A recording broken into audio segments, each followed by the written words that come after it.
Dans cette vidéo, nous allons parler d'un second type d'acide nucléique, l'ARN. Vous connaissez à présent beaucoup de choses sur l'ADN. Nous allons maintenant nous intéresser à l'ARN, qui est un autre type d'acide nucléique. Nous verrons également à la fin de la vidéo pourquoi ce dogme n'est pas complètement exact. De la même façon que l'ADN, l'ARN est un polymère de nucléotides. Il va donc également former des liaisons phosphodiester entre les nucléotides. Voici donc la formation d'un brin d'ARN. Avec l'orientation 5'-phosphate 3'OH. Alors, il y a quelques différences par rapport à l'ADN.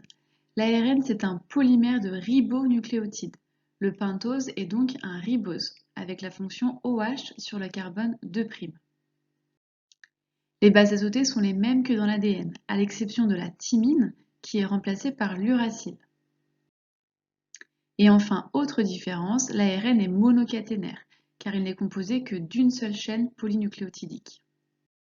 Comme nous l'avons vu pour l'ADN, l'enchaînement et l'ordre des nucléotides constituent la structure primaire de l'ARN.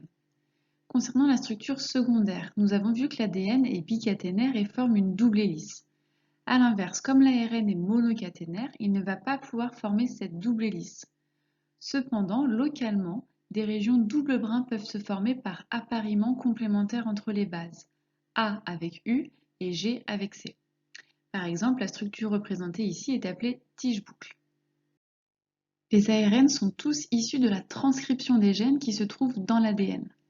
Il existe de nombreux types d'ARN, comme les ARN messagers, les ARN ribosomiques et les ARN de transfert. Tous ces ARN ne vont pas être traduits en protéines. Il n'y a que l'ARN messager qui pourra l'être.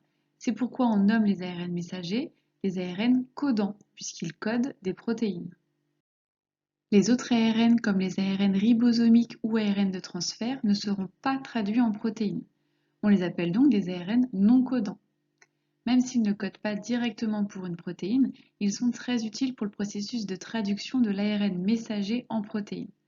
Nous reviendrons plus en détail sur la structure, le rôle et la localisation des différents ARN lors des exercices en classe.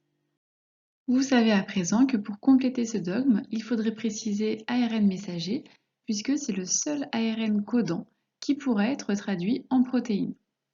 On pourrait aussi ajouter à ce dogme d'autres ARN, comme les ARN de transfert, les ARN ribosomiques et d'autres encore, qui sont des ARN non codants, qui ne vont donc pas directement être traduits en protéines, mais qui vont participer au processus de transcription, de traduction, de régulation de l'expression des gènes.